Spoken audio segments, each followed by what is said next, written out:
An ultra-Orthodox rabbi was appointed after 1967 when the Jerusalem was liberated and the Western Wall. An ultra-Orthodox rabbi was appointed to run the Western Wall. And over the years, it's a lifetime appointment. I would love to have a lifetime appointment. He, until his death, and the man who succeeded him, have turned it into a place that resembles their synagogue.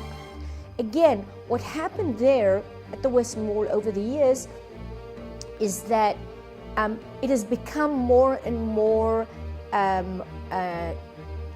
ultra-Orthodox. It resembles more and more that synagogue of the man, the rabbi, who is in charge of the place. Now, in their synagogue, the partition between the men and the women's side is complete. When I was a child, the partition was knee-high. I was there after 1967, and over the years, it became higher and higher. From a chain, it became a metal partition 2 meters high, so that, God forbid, the men won't have to see the women and it won't distract them from their important worship. Women's worship is much less important, apparently, and certainly they are not distracted by men's voices. They don't want to see women, they don't want to hear women, and they certainly don't want women reading from the Holy Scripture. Say you're Christian, which I respect you as a Christian. Or say you are a Buddhist, and I respect you as a Buddhist. And you come and you say, I would like to perform my own customs in this place, but it's a Jewish place and it has own customs. And then you say, it's a religious discrimination. Israel is a free state, and you're free to practice your own religion, whatever it is. So how come you come and tell me in this place, which is a part of the state of Israel, not to practice my own religion? So this is my answer to them. Your religion is not Judaism.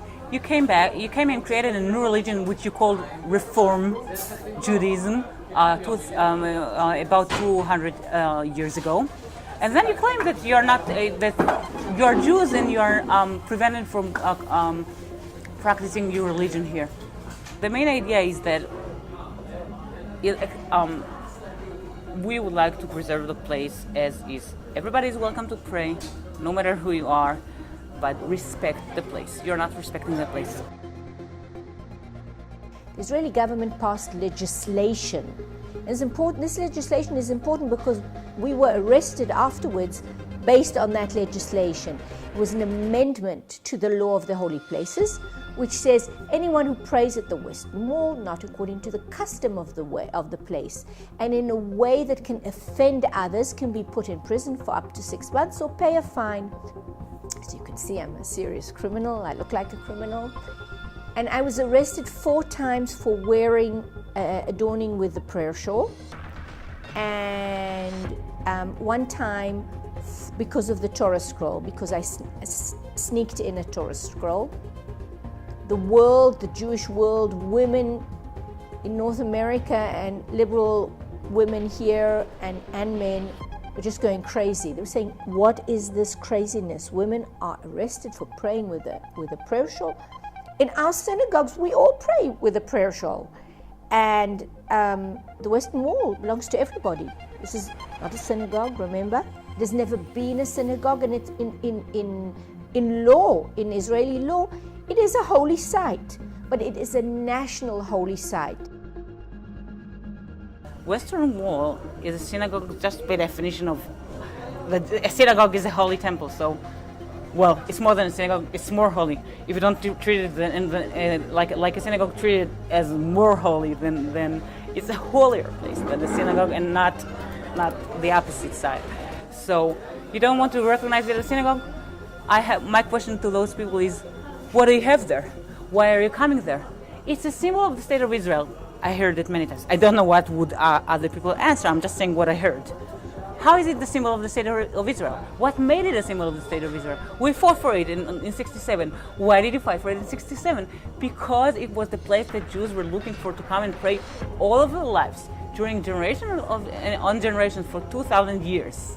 So saying that the place is not a synagogue, and I'm sure they don't mean that it's more than a synagogue, is just ignoring what the place is, as I said, again, for political reasons and nothing else. What happened is that the judge ruled gave a precedent-setting ruling, and he said, because women of the wall are praying within Jewish law, because we're praying in a women's group, and because the custom of the place, remember, anyone who prays not according to custom of place, he said, women of the wall have been praying, then it was 24 years, it was 2013. They are also the custom of the place by now. So who says the custom of the place is the ultra-Orthodox custom?